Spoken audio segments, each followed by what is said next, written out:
The sermon title this morning, Wrestling with God and with Humans.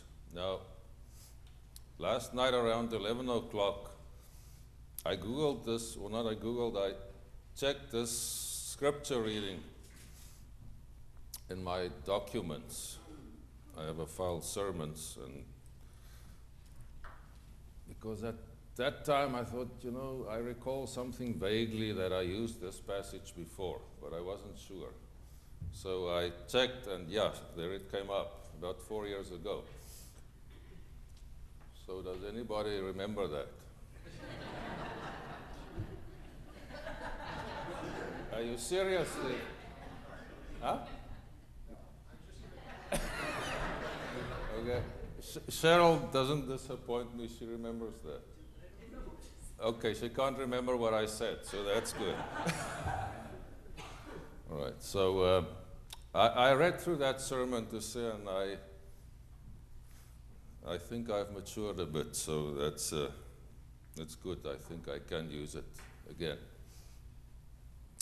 Our professor in practical theology, including preaching, always said, keep every sermon you do, especially when you start your ministry, so that you can go back to it and see how much better a human being you are now when you look at what you said and what you stood for when you set out. And this, I think, is another testimony to that. What we listen to today is part of the bigger narrative of the patriarchs. That's Abraham, Isaac, Jacob, that whole story, and especially the story of Esau and Jacob, the twin brothers. And this is a very interesting part of that bigger narrative that doesn't really seem to fit very well with the rest. It's one of the passages that's always intrigued me. It's a very rich passage with a lot of questions being posed there, and a very subtle passage as well, with a lot written between the lines, I think. And I don't profess to understand everything and be able to uncover the riches, but the story of Jacob and Esau's, the twins being born, with Esau being born first. He came out of the womb first, and then Jacob. And Jacob was hanging on to his brother's heel when he was born. So Esau was the firstborn, and with that goes a lot of privilege attached to that in ancient Hebrew culture and other Middle Eastern cultures as well.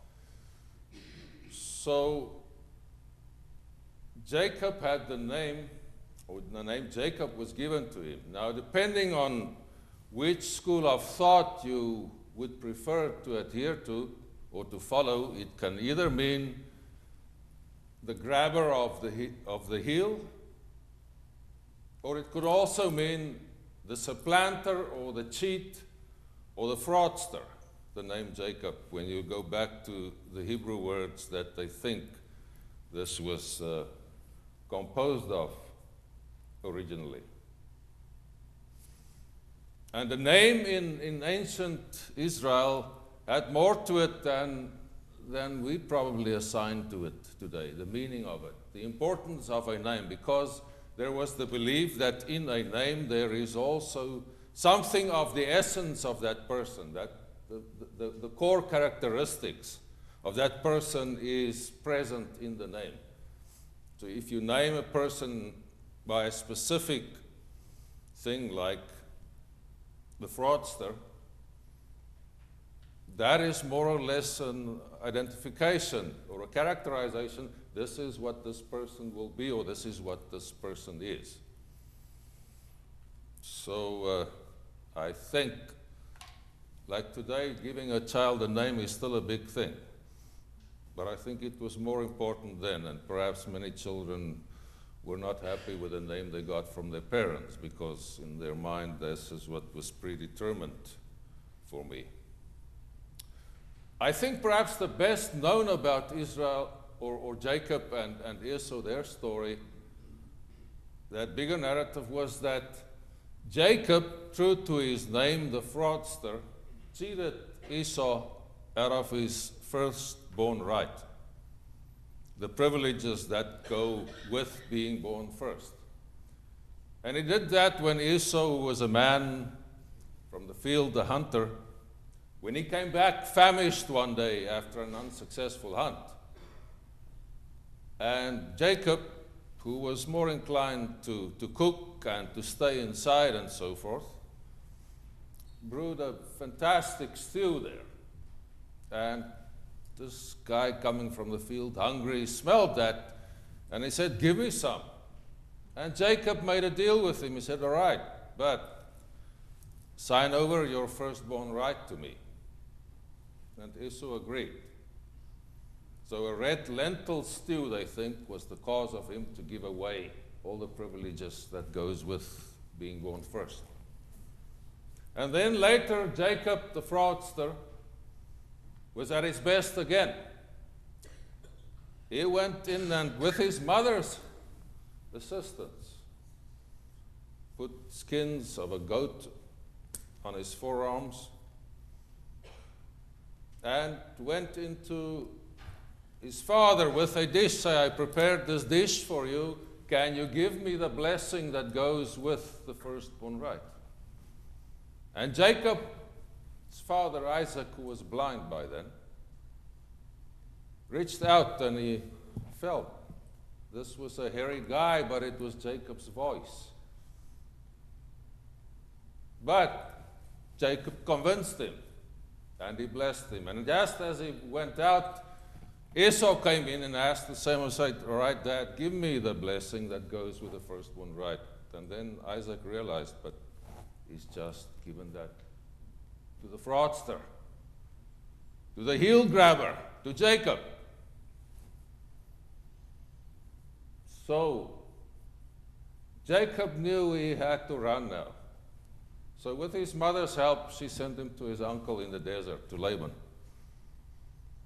where he also was wheeling and dealing, and, eventually Laban got fed up with him and Jacob fled. Laban caught up with him, and instead of killing him, they made a deal again. Jacob was wheeling and dealing again. Then he escaped from his mother's brother. But it was a land deal where they said, "Okay, you stay here with your flocks and I'll stay here." And the area where Jacob had to stay was very close to where Esau was. So it seems like the walls were closing in on Jacob. The short-term deal-making that he was doing was no longer sufficient to keep him out of trouble. And this is where this passage comes in. If you look at the passage preceding this in the story, you see Jacob said, "Well, now I'll have to face Esau, my brother. I've avoided this for very long with my clever deal-making, but it's inevitable now." So what did he do? He said, "Okay, I'll send gifts to him. Cattle and, sheep, goats, donkeys. With a nice message with my servants. Go there, tell Esau this." They went there. They did the diplomatic thing, the big gift of hospitality of the Middle East. And the servants came back, and when Jacob asked them, what was the result? They said, "Esau is coming with 400 men. And you can see Jacob, I think, panicking. Here's this brother. He's a man of the field. He's a very good warrior. He's coming for me now. This vendetta that I created when we were still young, this is coming to fruition now." So Jacob divided his wives and children and all his belongings into two parts. So he said, because if Esau comes for the one part, he can kill me and that part, but the rest will be okay. They will be out of his reach, which I really don't think would have made that much difference. And he sent them across the river Jabbok, and there he was, on his own, alone, as night was setting.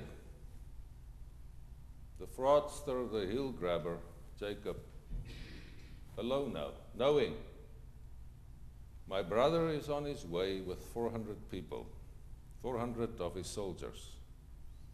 I will have to face him tomorrow. And Jacob settled down for what I don't think was a good night's rest.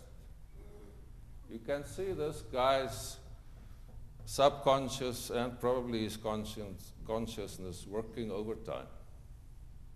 What's going to happen? You can see him wrestling,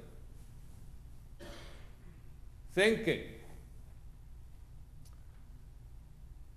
being confronted with reality. And this is a very ancient passage that Steve read for us. This description of Jacob wrestling with a man.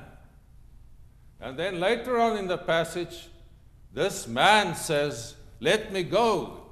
The sun is rising. It's almost daybreak. Let me go." And then he says, "I have wrestled with God and I have prevailed." So was he wrestling with a man or with God, or what's the story? If you do a literary analysis of it, and I didn't do it, scholars did it, and I just read their comments on it. It says it's a few authors and their material that was redacted and edited, and this is the result. It's probably, they say, so ancient that it reflects the thinking in the ancient Middle East and the influence of that on Israel, of spirits or beings that dwelled in the night. Not gods, but just spirits that were confined to exist in the night, and if they are exposed to the light, they would probably be harmed. So they dwelled at night, and this is what they say, this reflected Jacob thought he was wrestling with them. But an author called the Yahwist, or the author that always uses the word Yahweh when he talks about God, that author wrote this as it being God that he was wrestling with.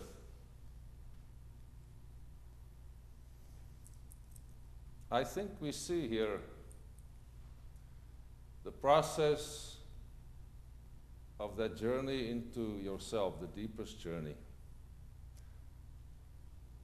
And we don't like to do that unless we are confronted with the inevitable, because it's often painful and it's difficult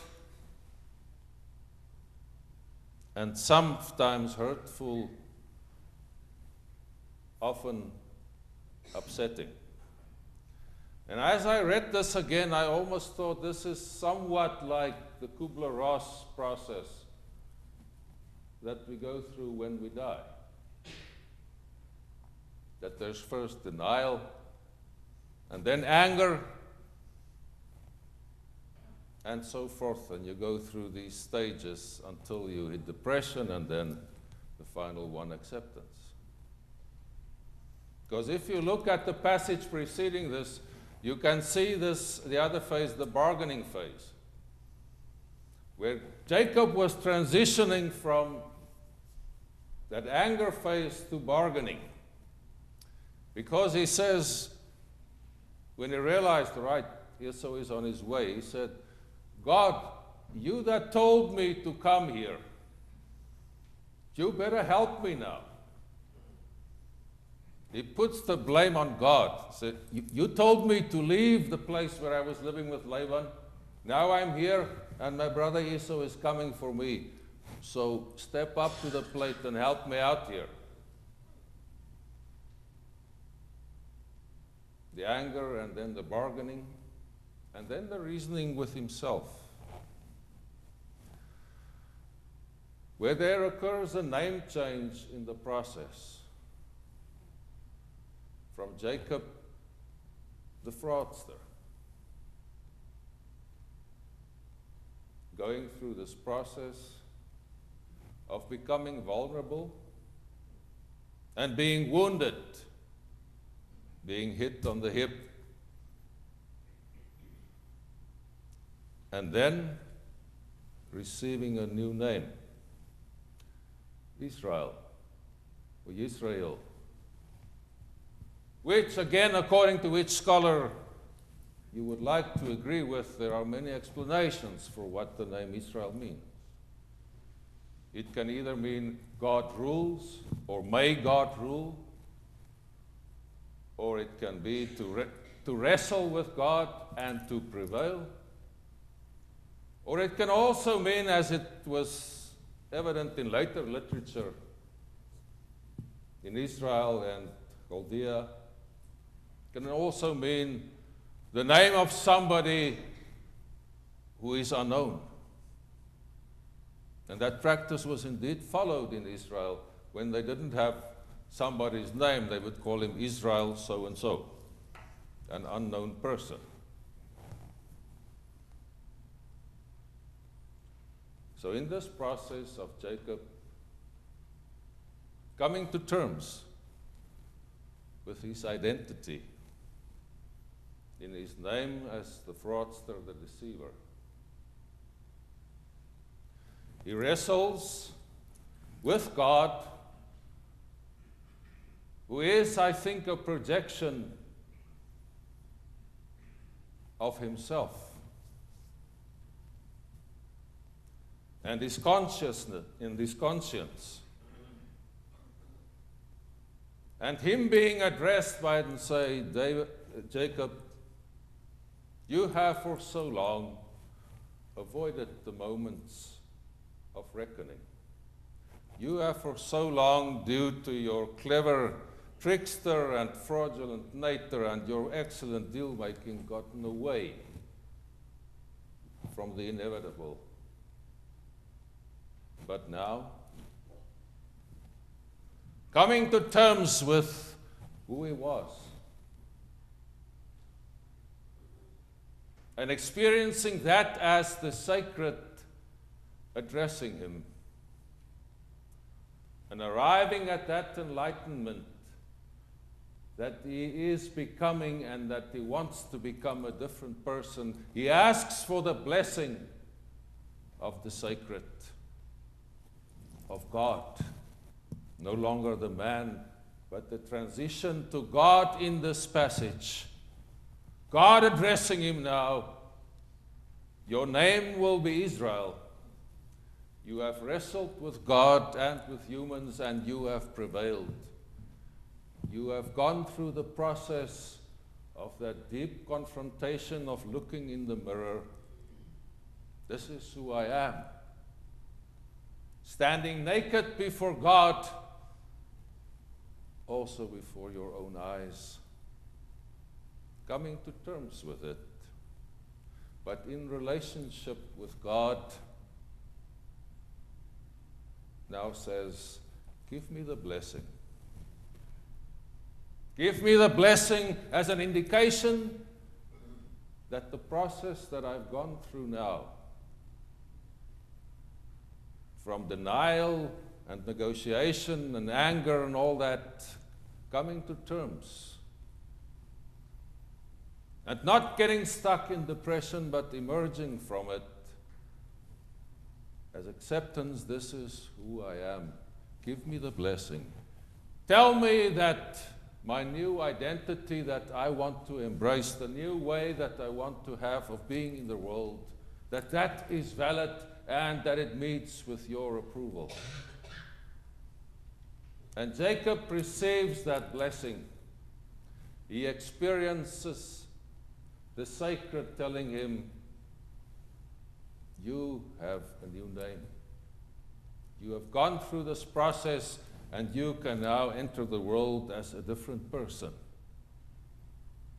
live without a guilty conscience. Live without running away. Live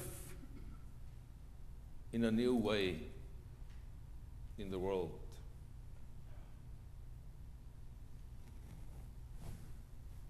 This story has always, as I said, intrigued me. Because it's my story, and I think it's the story of every human being. And it's the story of nations and of civilizations. It's the story of humanity.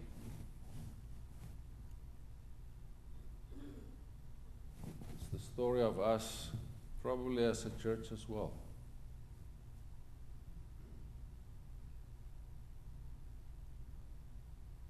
And it's a process that I think one should always go through and be willing to engage and, like Jacob, open yourselves to become vulnerable,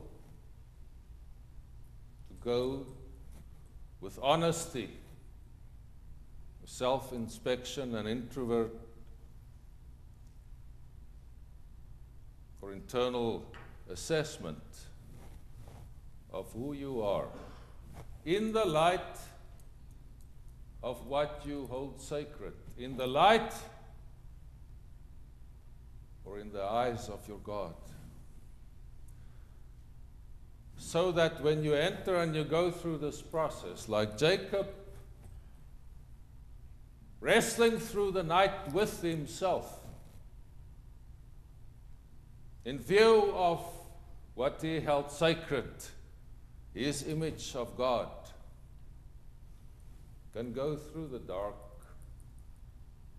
and see the sunrise, the understanding, the realization, this is a better way, this is the way of the light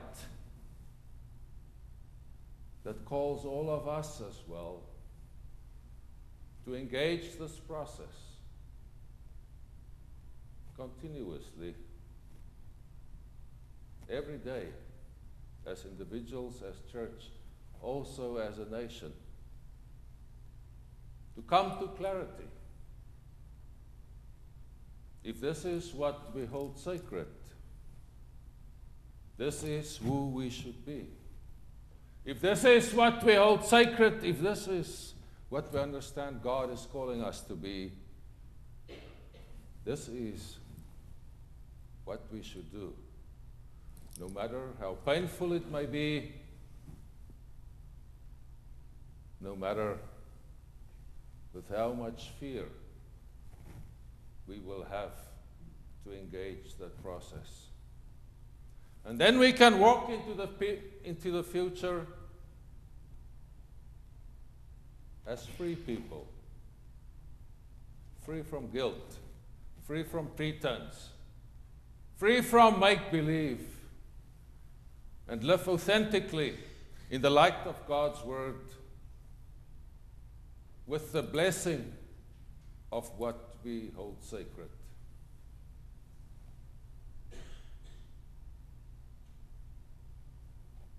We can wonder about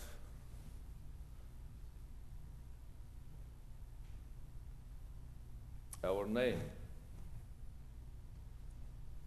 By what name shall we be known?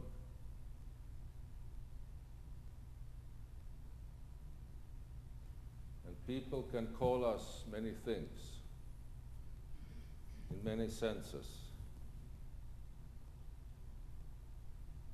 But let us have clarity on that our name, by which we shall be known and should be known, should be disciple of Jesus. People of the covenanted community, the beloved community.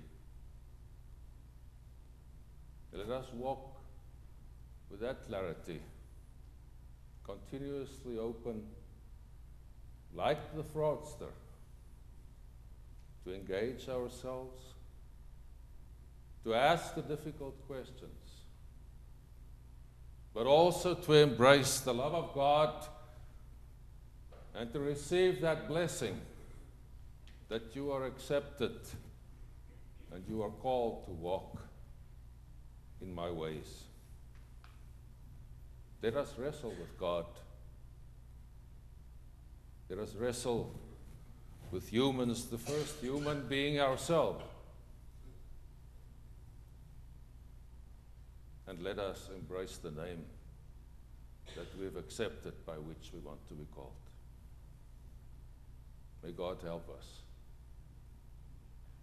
to follow in the example of the new Jacob, now called Israel.